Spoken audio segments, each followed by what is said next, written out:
பெரம்பலூர் அருகே நடைபெற்ற பாமக ஆலோசனைக் கூட்டத்தில் சட்டப்பேரவை தேர்தலை எதிர்கொள்வது குறித்து ஆலோசிக்கப்பட்டது.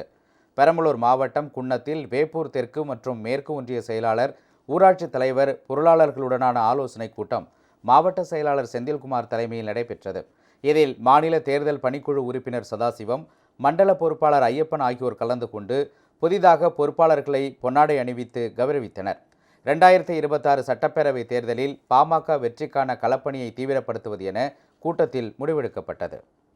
வருகிற சட்டமன்ற தேர்தலை சந்திப்பதற்காக தொகுதிகளில் கட்சி வளர்ச்சி பணிகளையும் சீரமைப்பு பணிகளையும் மேற்கொண்டு வருகிறது. ஒவ்வொரு கிராமத்திலேயும் ஒவ்வொரு ஊராட்சியிலேயும் கட்சியை வலுப்படுத்துவதற்கான வேலைகள் நடைபெற்று கொண்டிருக்கிறது. அதன் ஒரு பகுதியாக இப்போது வெப்பூர் ஒன்றியத்தில் இந்த கூட்டம் நடைபெற்றது.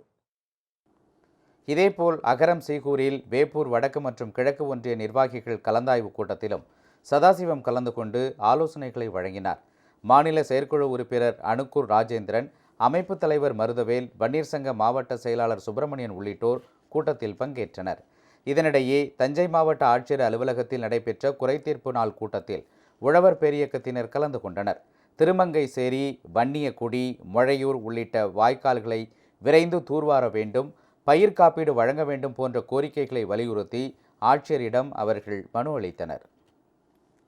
காலநிலை மாற்றத்தால் பருவம் தவறி பெய்த மழையால் விவசாயிகளுடைய பயிர்கள் பாதிக்கப்பட்டு மகசூல் இழப்பு ஏற்பட்டுள்ளது. அதற்கு உடனடியாக பயிர் காப்பீடும் நிவாரணமும் உடனே வழங்க வேண்டும் என்றும் மாவட்ட ஆட்சியரிடம் மனு கொடுத்துள்ளோம்.